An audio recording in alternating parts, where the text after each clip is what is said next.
We began our journey into the human brain here on the campus of Dartmouth College in New Hampshire.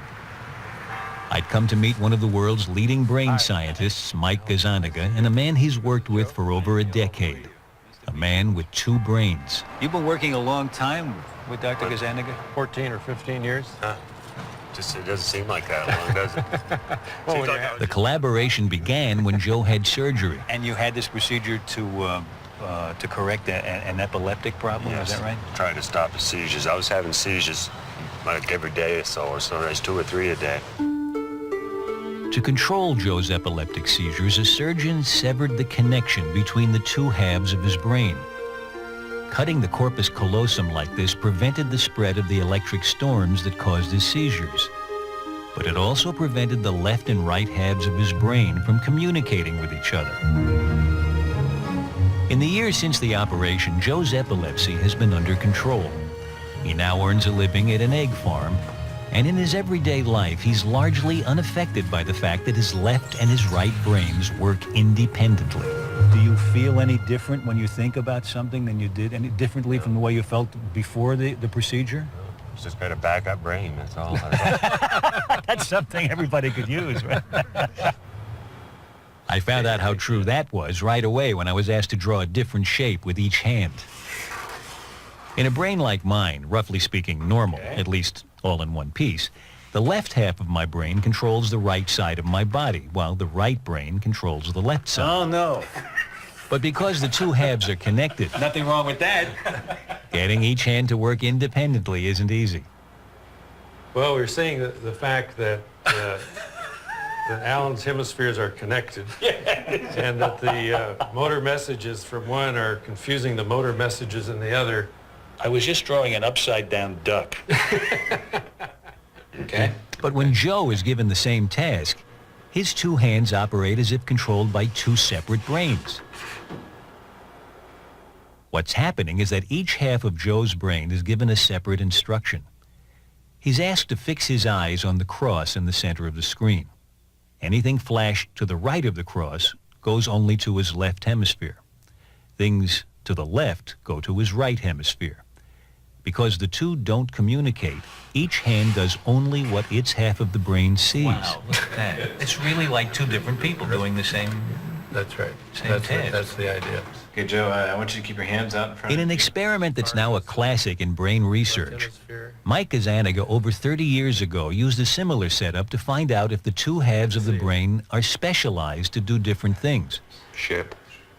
Joe is being flashed a word only to one half of his brain. Words flashed to the right Storm. are seen only by his left brain, and Joe can report seeing those words just fine. Piano. Good. But when a word is flashed to his right brain,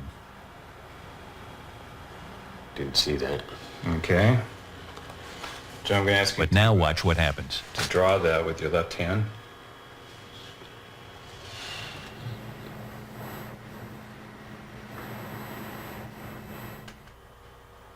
You get me lost. Why don't you try drawing another picture of it over here if that will help you.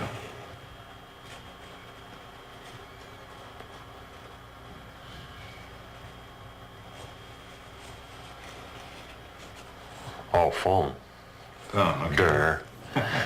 It's almost as though somebody has given him a secret communication. That's and right. now he knows that it's a telephone. But up until then, he was blind to it. Exactly.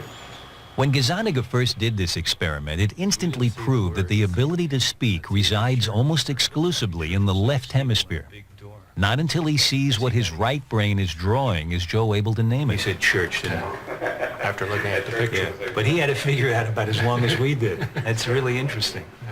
It's a picture here of somebody communicating almost with another person. And the communication is not occurring inside the head, it's occurring out on the piece of paper. Yeah.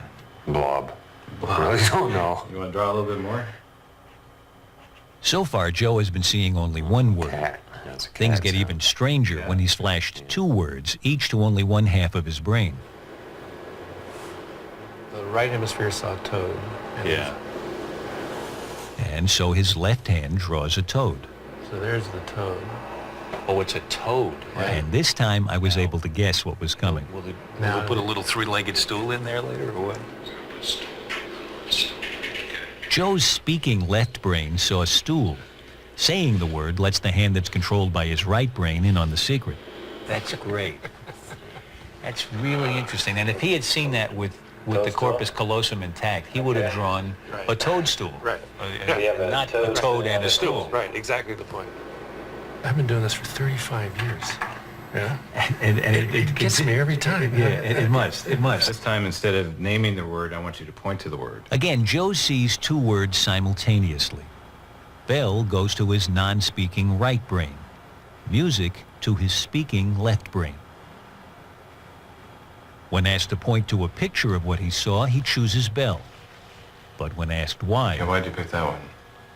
Music. Music? and when asked to explain, It was music and bell, and it was a few minutes ago. Last time I heard any music was coming from the bells out here, banging away. So the bell's outside here. So, but good enough answer to me. what's extraordinary is that Joe's speaking left brain concocts a plausible story of why he pointed to Bell, even when some of the other pictures more obviously represent music. Gazzaniga believes this determination to find cause and effect, this desire to explain, is the left hemisphere's most marvelous property. One of the unique things to the human brain is this need to interpret why two events occurred. What was the antecedent to this? What caused this? And if you can imagine that a species like us that has that little chip in its brain that asks those questions is going to survive rather well, because it's going to figure out more about the nature of the world than a species that doesn't have that. Okay, Joe, I want you to keep your hand. But as I was about to discover, the right brain has a very useful survival skill all its own. What do you think will happen here? So for you, we're doing a live experiment. Never done it before. The experiment involves the 16th century Italian painter Arcimboldo, who made faces out of fruit, flowers, meat, even books. From other research, there's reason to believe that the ability to recognize faces is located exclusively in the right hemisphere. So Mike wondered if Arcimboldo's paintings would look different to each of Joe's two brains. So will his left hemisphere say, I saw a potato, I didn't see a face? And will his right hemisphere say, I saw the face, and not comment on the fact it was made out of a potato? You're going to see a figure followed by a choice of two words. If this works, it'll be terrific, but we'll see. So here it is, live. Okay? The first painting goes to the right hemisphere. And Joe points to face. Down. The next painting goes to his left brain. And this time he points to fruits. Mike seemed pleased. Are you having a moment? This is too good. Again to the right brain, and Joe sees it as a face. Point it down. But to the left brain, Face made out of books. Point it up. What are the books? are you happy with what you're Fruit. seeing? It's unbelievable. He's doing it. You see that? It's going so fast, it's shifting from left to right so fast, I can't keep up with you. You're used to looking at this. When you show him a face in the right side, the left hemisphere, Yeah, he's focusing in on the elements that made up the face. yeah.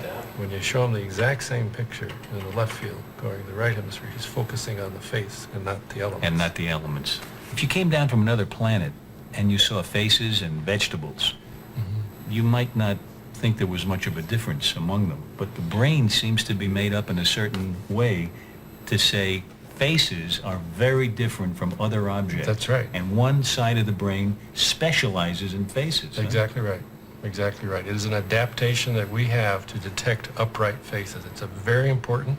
You can imagine in an evolutionary time that all of a sudden you have the ability to detect quickly an upright face. You want to read the expression on that face. You want to know if it's friend or foe. You want to have a set of questions about that face.